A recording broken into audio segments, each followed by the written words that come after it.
Namaste, I'm Varsha Gala from the Yoga Institute, and today we have with us SADHVIJI Bhagawati Saraswati ji from Paramartha Niketan Ashram, Rishikesh.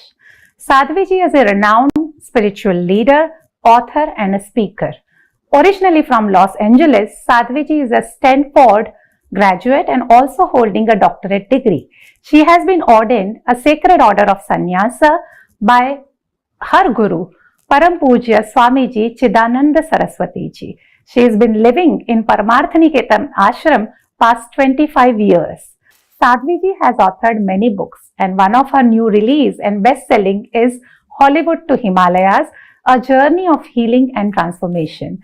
She is the president of Divine Shakti Foundation, which is running many free schools, vocational guidance facilities, and many other social activities. She is the director of International Yoga Festival, which happens at Paramartha Niketan Ashram and which has been covered by many national and international channels like Times, CNN, and many prestigious publications, and also been addressed by Prime Minister of India and Vice President of India. SADHVIJI is the Secretary General for an international organization, WASH, which works for cleaning water, sanitation, and hygiene. She is also associated with United Nations and working on religion. She is also working on a campaign of United Nations and World Bank to end poverty. She has been awarded a prestigious Lifetime Achievement Award by President of United States, Joe Biden. SADHVIJI was also a managing editor of the monumental project on 11 volumes of Encyclopedia on Hinduism. Through her teachings, her counseling, her guidance, she has touched millions of lives, not just in India, but all over the globe. We are truly blessed to connect with you, SADHVIJI. Today, I offer you a warm welcome on behalf of Dr. Hansaji Yogendra, Director of the Yoga Institute, and also Life Management Yoga Center, which is situated in Hong Kong and run by Hansaji's disciples, Sangeeta Ahuja ji and Romesh Ahuja ji. The center is completing 25 years.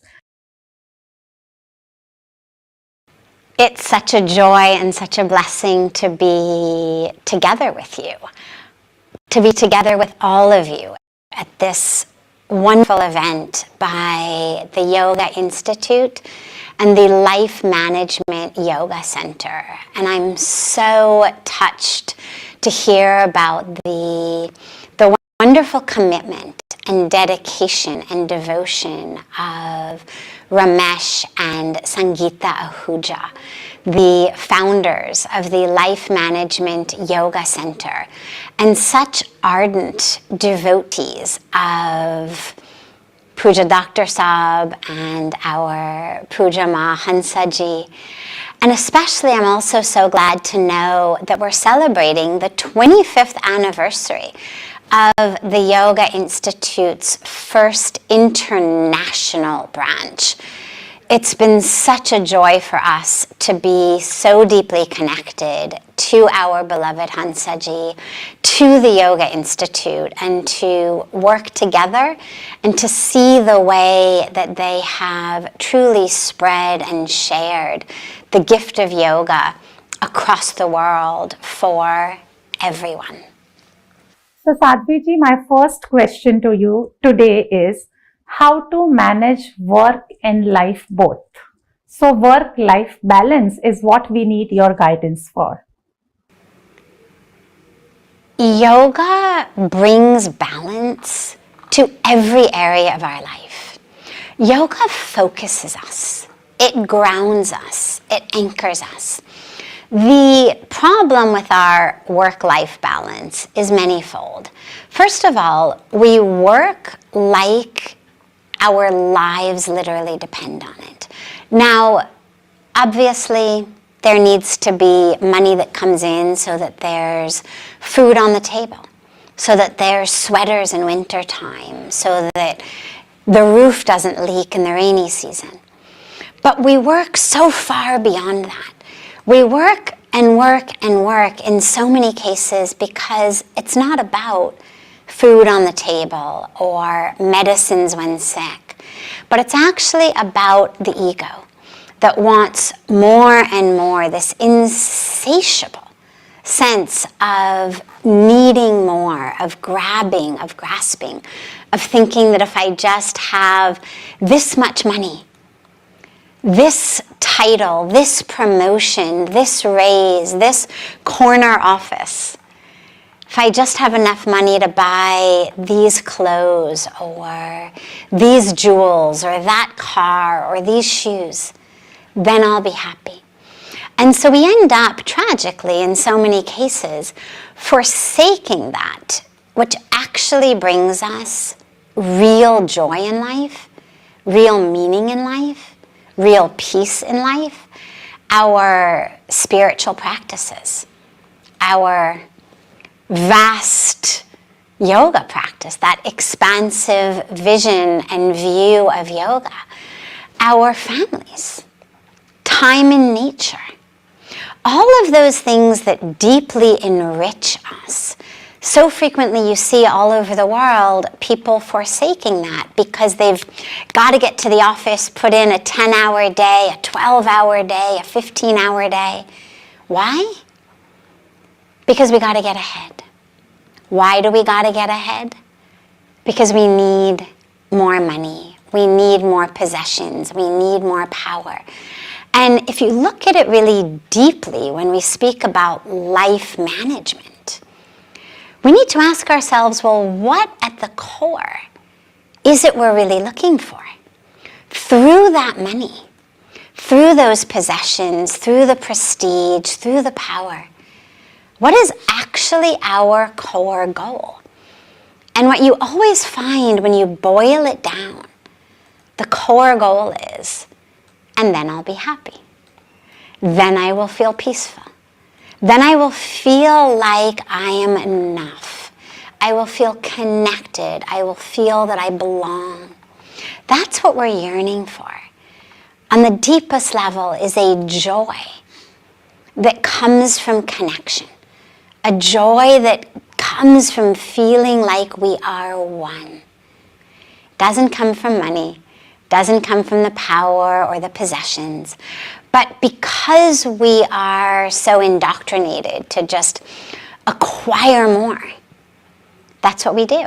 So we have no work-life balance. Our work becomes that which we are doing because we think our lives depend on it, when really it's just our ego and ignorance that depend on it. And what yoga does is it gives us back the real vision of where our joy and our peace come from, through anchoring us in ourselves, through quieting the fluctuations of the thoughts, through grounding us, through anchoring us, through disconnecting us from pain and from suffering. Yoga shows us the true source of joy. So we work, but we work because there needs to be food on the table and a roof over the heads. We work because we want to utilize our skills, our abilities.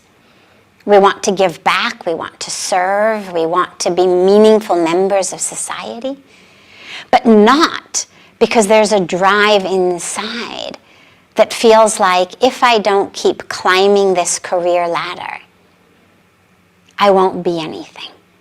That if I don't actually compete and win and achieve that promotion, that I won't be worthy, that I won't be enough.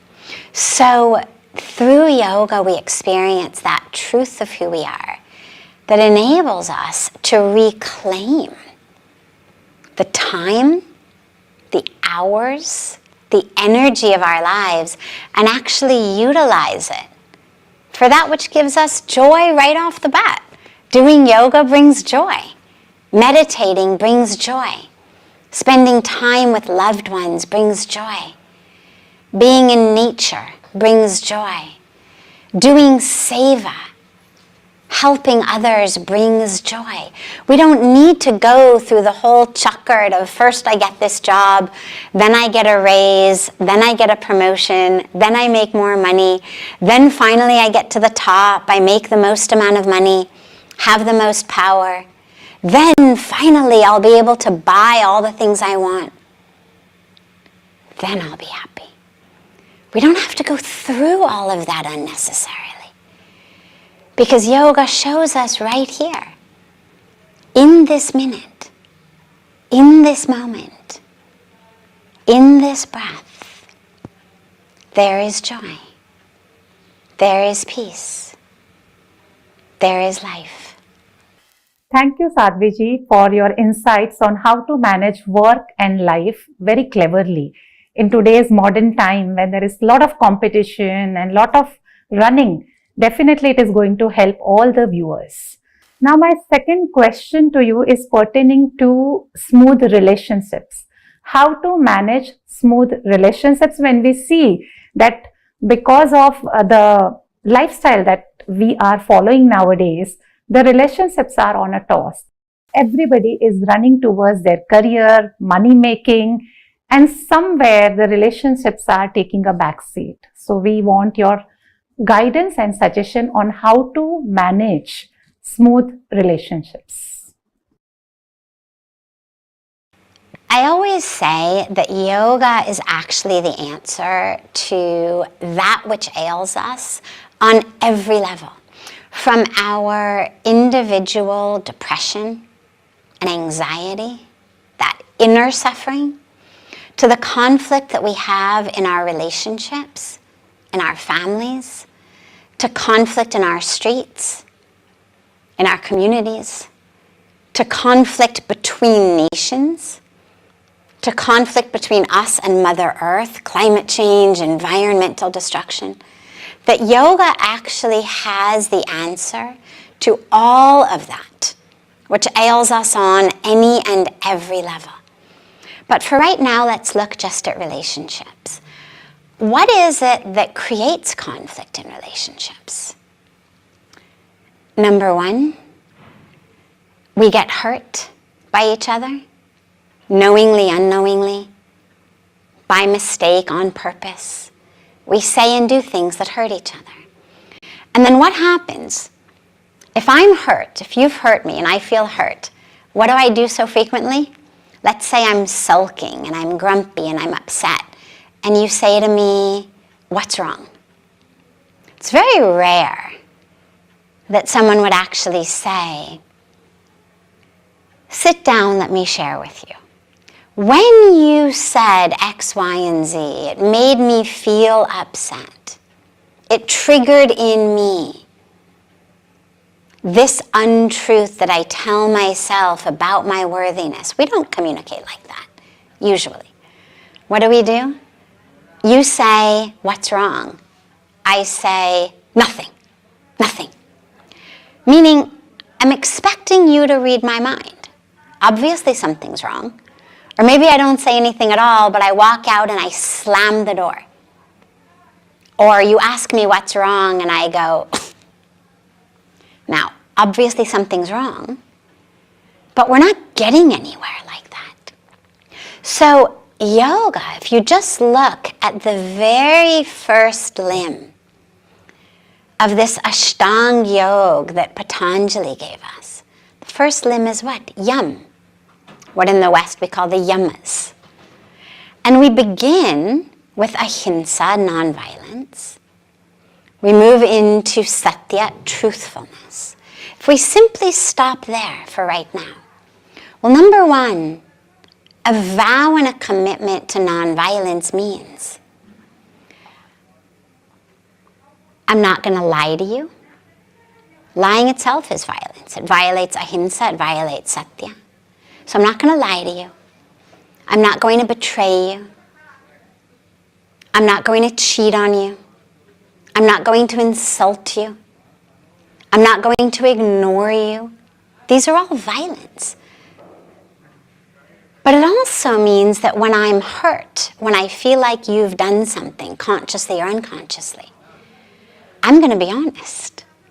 I'm not going to say nothing and then expect you to read my mind and be upset that you're not. I'm not going to just slam the door or sulk or give you a cold shoulder. But But I'm also not going to turn around and say, you are my problem because you are a liar, you are a cheat, you are this, you are that. Because that's violence in communication. I may not be hitting you physically with my fists, but I'm hitting you with my words. I'm hitting you with my energy. Yogic relationships are those that are rooted in nonviolence. We use nonviolent forms of communication, meaning instead of saying you, I say I. I feel hurt when. I feel sad when. I feel rejected when. And that triggers in me a feeling, because remember, people don't make you angry or make you hurt. All they do is live their lives. They say their things, they do their things based on their own karmic package. We are the ones who interpret all of that based on our own filters and our own triggers. So that which really makes us upset is not so much a product usually of actually what someone has done, as it is a product of how someone's words or actions interact with my triggers based on my childhood, my experiences, my issues. And that's what makes me really upset. So yogic communication, yogic relationships, means dharmic relationships, means authentic relationships. It means not blaming, but simply being honest. It means that we are truthful with each other about really how we feel, that we don't tell lies to each other just to make the other person happy and smooth over the moment. That might work for 5 minutes or an hour, but if your relationship is rooted upon lies, it's not going to go very far. So yoga helps us bring authenticity, bring truthfulness, bring honesty into our relationships. But it also helps on another level, which is if I'm doing yoga, not only the yam and niyam, but if I'm actually on a whole Ashtanga yoga path and practice, well, I'm going to develop within me through the higher stages, through my pratyahara and my dharana and my dhyan, my meditation. I'm going to develop within me a source and an experience of peace, of joy, of meaning, and of truth that's not dependent upon you dancing according to my tune. Because usually that's what upsets us in relationships is other people are not speaking or living or acting the way we want. And our own sense of self is so fragile that when people don't do what we want, we get upset. But through yoga, I become stable. I realize that the source of my peace is within me. The source of my joy is within me. I don't need you to dance according to my tune. So I also then become much less likely to get upset or stressed. And therefore the relationship flows much more smoothly. Thank you, Sadhviji, for this answer. I'm sure that your insights on smooth relationships are going to help many. So my next question to you is, what we see nowadays, Sadhviji, is many disorders that are related to mind. So the health issues that we see, be it cancer, be it diabetes, be it simple migraine or a joint problem, or many such diseases that have root in the mind. So what is your take on managing psychosomatic diseases? Well, on some level, every disease is psychosomatic, meaning that there is the role of the mind in every disease. Doctors know, for example, that stress not only causes, creates, but also exacerbates, it worsens so many other illnesses. So even if you've got, say, a disease as clearly caused by something outside as, let's say, malaria. Mosquito came, it bit you. Okay? Created by outside. Nonetheless, if in that malaria I start thinking, oh my God, I'm going to die. Oh my God, I'm going to die. Oh my God, I'm going to die. What's going to happen to my kids? What's going to happen to my parents? Oh my God, oh my God. And my heart rate goes up. My blood pressure goes up. Well, what we know is when our adrenal glands are on overdrive, our immune system comes down. So even diseases that are not what we would call psychosomatic diseases, nonetheless, yoga plays a role because yoga teaches us how to work with our minds. Yoga is that cessation, as we speak about in the Yoga Sutras, of the fluctuation, the constant fluctuation of the waves of the mind. So if I'm able, through my practice of asana, of pranayama, to utilize certain postures in the body, certain ways of breathing, and then again through pratyahara, through dharana, through dhyan, to actually work with my mind, even if it's something as physical, clearly physical, as malaria. The right mindset, the peace in the body, the proper oxygenation is actually going to have a really positive impact. But then when you look at diseases that really are much more psychosomatic in nature, well, this brings us to yoga's impact on our mind. Because psychosomatic diseases do not fall out of the sky on top of us. It's not like you wake up one day out of the blue with a psychosomatic disease.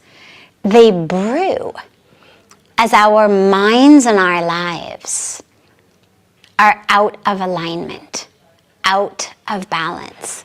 If I am stressed, if I am depressed, if I am anxious, if I am constantly living in the past, in the future, in a sense of judgment, in a sense of comparison, a sense of grabbing and grasping or aversion, all of these different mind states, the body gets more and more out of balance, right? We talk about the kleshas.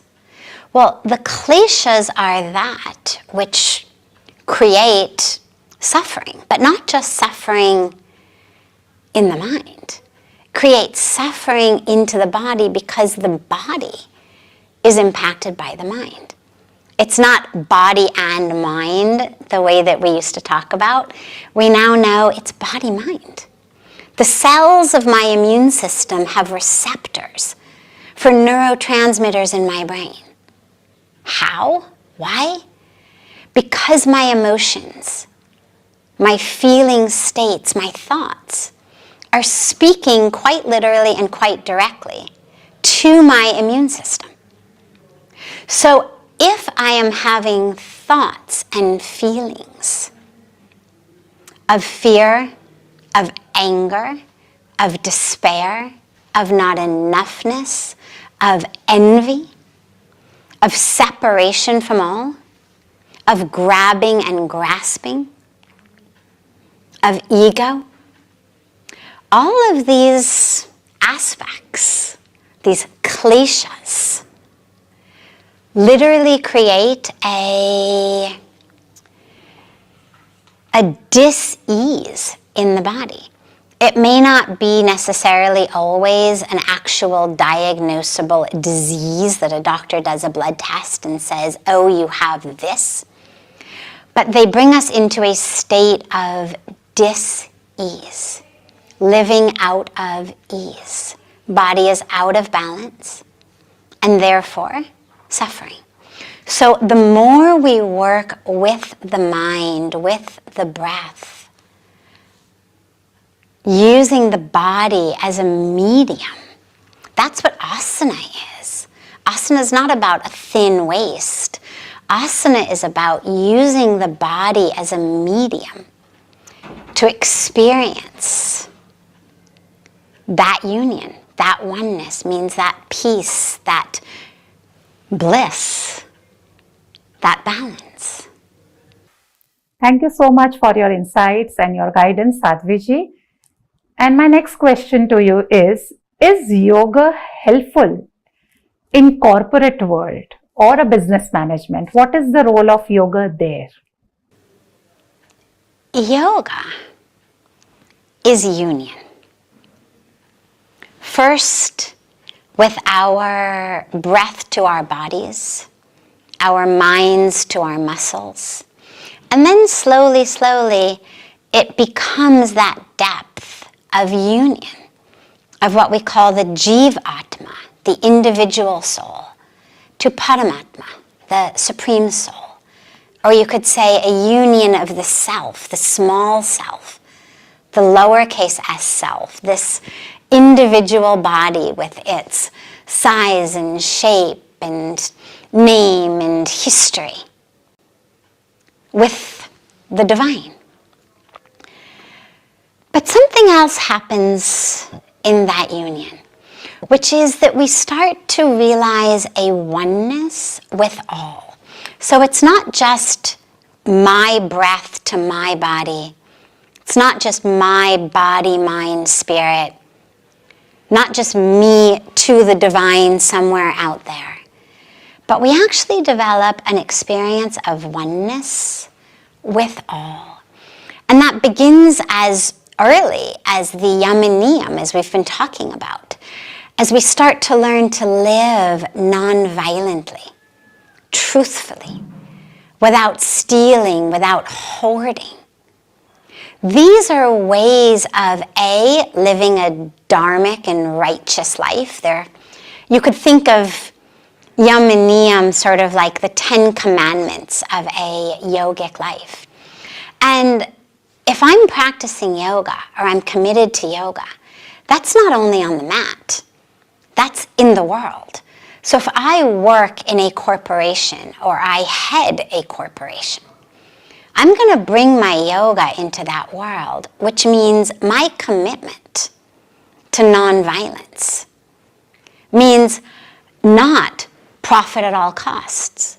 It means that I'm going to realize the actual cost of something is not just what's written on a price tag, but that it's actually the cost to the air, to the water, to the soil, to the other human beings and other species with whom we share this planet.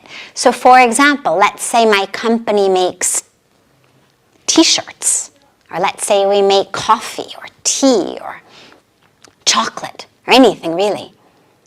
Well, it all begins cotton growing, chocolate growing, coffee growing, tea growing, whatever we're growing, it begins in a field. And if that field is not being farmed organically, it means the field is toxic, which means that the farmers who are harvesting my cotton or my coffee or my chocolate or my tea or whatever it may be are exposed to toxic chemicals. They get sick. Their children get sick. Those chemicals seep into the soil, then into our groundwater, then into our rivers. Then they get shipped off into sweatshops where women and children are slaving in unsafe conditions in order to produce the cheaper model that we are all looking for in our consumerism age. But that's violence. It's also stealing, because we are stealing the health, the life, the rights, liberty of all of those who work for us, of those who drink the water from the river downstream. There's a whole ripple impact of violence, of stealing, of harm. So if I'm going to bring yoga into business, into the corporate world, it means that we make sure that whatever we produce, there's nothing wrong with business. Business is fine. But it has to be conscious business. It has to be business that looks at our profits not at the exclusion of all else, but at the inclusion of all else, that recognizes that our bottom line does not mean that we throw others to the bottom of a pit. COVID showed us very clearly that in order for any of us to be safe, we have to all be safe. In order for any of us to be healthy, we have to all be healthy. So yoga in the corporate environment is one in which, first of all, our culture and our company is one of inclusiveness, of honesty, of not stealing people's time, not stealing their energy, not stealing their talents, but also in that ripple impact of a supply chain. Where's our raw material coming from? Who's farming it? Who's harvesting it? Who's packaging it? What are their lives like? What's the impact of this on the environment? And of course, what are the working conditions like in my company? So there's so many ways to bring yoga into the field of corporates. It shouldn't be business over here, yoga over here. It should be yoga everywhere, sometimes on a mat, sometimes off a mat. But even when we're off the mat, we still need to be committed to the same principles of yoga. Thank you, Sadhviji, once again for sharing your knowledge with us. And my next question to you is, when somebody says that yoga can manage emotions, how true is this? Yoga is a wonderful way to manage our emotions because yoga grounds us and anchors us. Our emotions are chemical and electrical patterns in our brain. It's all they are. Thoughts, feeling states, emotions. They are different patterns of energy, patterns of electrical and chemical activity in our brains. Certain patterns in certain parts of the brain we'll call one emotion. Different chemicals, different patterns in a different part of the brain we'll call something else. But that's what they all are. And they also become habitual. They become what we call sanskaras, that are these deeply ingrained patterns in our psyche. And what yoga does through all of the limbs is teaches us how to break that. So, for example, when we begin with yam and then niyam, and we look at things like tapas, well, our tapas includes our practices. Yes, dhyan is limb 7, but tapas also includes dhyan. Tapas also includes our choices, whether it's fasting, whether it's our japa, whether it's our meditation, whether it's our yagnas. All of these different beautiful practices that we do that actually take us out of the constant fluctuation of the mind, the constant hooking of my emotions into the external world, and bring them into my own control, into my own depth, anchors me into something much more stable and calm and peaceful than that which is happening outside. Because for most of us, our emotional state is rooted in how people around us are acting, how the world is acting. When it's acting according to what we want, we're happy. Not acting according to how we want, we are not happy.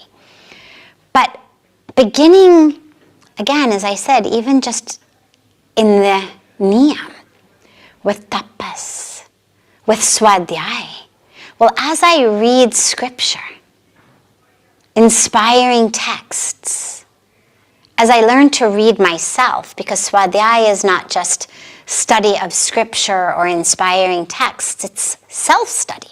Swadhyaya, study of the self. As I study myself, I introspect, I contemplate. I ask myself, that's so interesting. Why did I get so angry today? I do it with no judgment, because we've already gone through ahimsa. Judgment is violence, so I do it with no judgment. But just with curiosity, that's so interesting. I got so upset today, so angry, why? And we look at it, we notice I got so jealous today. I was so upset today, why? What triggered me? And we start to really understand our own emotional states. And the more we understand them, the more we are able to notice from afar when it starts to come. And so rather than being overtaken by anger unconsciously, we're able to notice it approaching and brewing. And then we are able, through our asana, through our pranayama, through our pratyahara, through our dharana, through our dhyan, we're able to pull ourselves away from that which is hooking us in the outer world. Somebody being obnoxious, somebody being rude, somebody doing something happening that's making me upset. And I withdraw those deep within. And we learn to anchor ourselves. So yoga is a practice of identifying, noticing, being curious about, contemplating upon, introspecting upon our own emotional states without judgment, without violence to ourselves. And as we study scripture and we study inspiring texts, we learn better ways of moving through the world. We learn other alternatives. Because a lot of us say, well, of course I had to be angry. Of course I was upset. Wouldn't you be? I mean, my God, this guy did this to me. It was so rude. Of course I had to be angry. We don't realize there's an alternative. But through study of inspiring texts, we learn, there's other ways of being. And then through our internal practices, we start to really notice as these emotions start brewing. And we learn how, with the breath, with the body, how to change the chemistry and electricity in our brain. Because that which happens in my brain impacts my body, as we spoke about with regard to diseases and illness. But it also goes the other way. That which I do in my body, in my breath, impacts my brain. So we are able, through yoga, to heal the body through working with the mind. And we also become able to heal the mind through working with the body and with the breath. So it's a beautiful cure-all from whichever angle you go in, through whichever limb you begin. It brings that health, that balance, that union to every aspect of us. Thank you once again, Sadhviji, for your insights. My next question to you is related to the children of today's modern time. We see that children are exposed to many things which we as a teenager were not exposed to. So be it a social media or partying, the culture that they are following nowadays, making them stubborn and rigid at times. Can yoga help to manage stubborn children? Yoga is great for kids. It's great on two levels. Number one, if you can get kids to actually do yoga, nothing like it. That's the best. Kids have so much energy, and that energy needs to be channeled. When the energy is not channeled, we end up with what seem to us as very difficult children. But a lot of times it's just that their energy is not being properly channeled. We saw this during COVID, with kids being cooped up in one room, one apartment, one house, without the ability to run, to play, to be with their friends. And so we saw a lot of difficulty with kids. So yoga itself, through the asanas, through pranayama, gives children this wonderful way of taking the energy within them and actually channeling it in ways that make them stronger, that make them more focused, that make them more balanced, that give them skills and techniques and abilities and health and fitness and muscles and a calmness of the mind with the pranayama. I mean, it's fantastic on every level. But yoga also is fantastic in helping to manage children when the parents do it. Because as parents, so frequently our nerves are very short. And so we end up feeling like the kids are much more difficult, much more stubborn than they may necessarily be in an objective sense, because we are burning the candle at both ends. Not our fault. It's not easy to parent. Many of us have to have full-time jobs as well. So you've got the full-time job of parenting, plus a full-time job, plus the relationship, husband, wife, spouses, other children. Maybe you're also managing your aging parents. I mean, there's so much on your plate that it's no surprise that nerves are frazzled, that candles are being burned at both ends, and that we take it out a lot on the kids. But if we can dedicate time to yoga, and I know it's hard, because we think, my God, I don't have time. And you may not have an hour and a half a day, but if you've got even 15, 20 minutes, it's worth getting up 15, 20 minutes earlier. Take that time. Do even just a few asanas, do your pranayama, do some meditation. You will see it changes your day. It changes your perception of your children.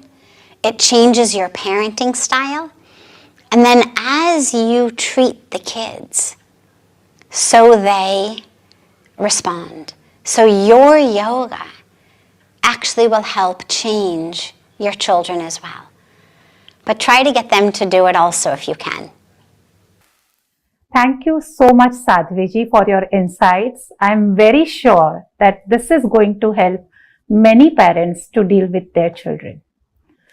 Now, my next question, and probably the last one, is that we consider yoga as an integrated approach. So not just one technique and one concept, but the whole of yoga help us to manage everything well in general. So it is not just managing children or an institution or our life or our problems, but yoga as an integrated therapy, it helps us to manage everything in general. What is your say on this? When you realize that everything that ails us is due to a myth of separation, then you realize that yoga is the answer to that. So, as I mentioned earlier, from depression and anxiety to climate change, yoga can help us fix all of this. How? Through exactly this type of integrated management. If I feel separate from the divine, separate from myself, separate from others, I suffer. I suffer loneliness, I suffer depression, I suffer despair. when I feel separate from other people, family members, friends, we suffer conflict in those relationships. When I feel separate from other people in my community or in my nation on the basis of race or religion or color or socioeconomic status, we have conflict, we have violence, we have discrimination. When we feel separate from one nation to another nation, we have wars.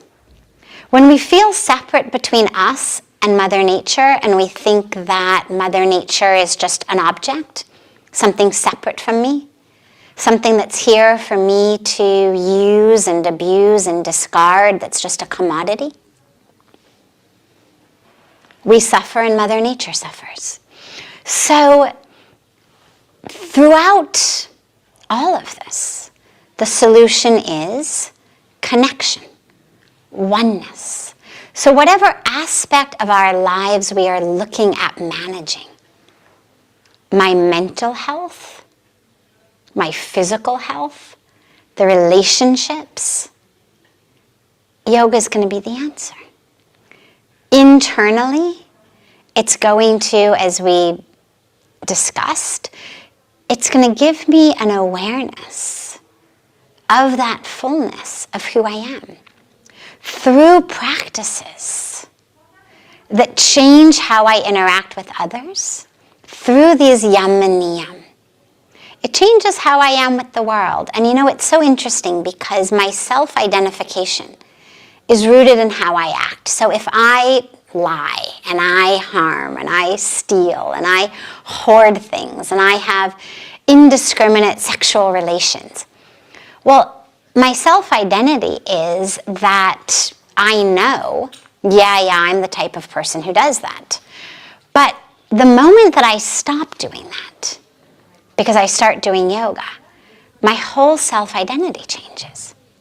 Suddenly, I live according to nonviolence. I am honest. I have integrity. I have compassion. I have generosity. I share. And when my whole self-identification changes, then I manage my life differently. Because when we make life choices and decisions, how do we make them? Well, we make them based on what we think our values are, our ethics are, our priorities are, our personalities are, right? We say things like, well, you know, I'm this type of person, or I'm that type of person, or this is the thing that I like to do. And when that changes, when the type of person I think I am changes because I take up yoga, and it changes how I interact with the world, it changes how I understand myself, my commitment to my own inner self, its purity, the understanding of it. Well, then the choices I'm going to make for my life, personally and interpersonally, all of that's going to change. And then, of course, it helps us manage in our families, in our companies, in our communities, because when we realize that we are not separate, that we are one, then suddenly those borders and boundaries dissipate and dissolve. Suddenly those thick lines between us and them, they disappear. And that's the beginning of the end of conflict and violence. So yoga helps us manage ourself by giving us flexibility. You know, it's not just flexibility in the body, it's flexibility in the mind, in the way that I think. It's strength, also not just in the body, but in the mind, in the way that I think, in my inner resolve, in my commitment to Dharma. So I'm more open, I'm more flexible, quite literally, not just in my hamstrings, but in my mind and thoughts. And suddenly I'm seeing the world through the lens of oneness.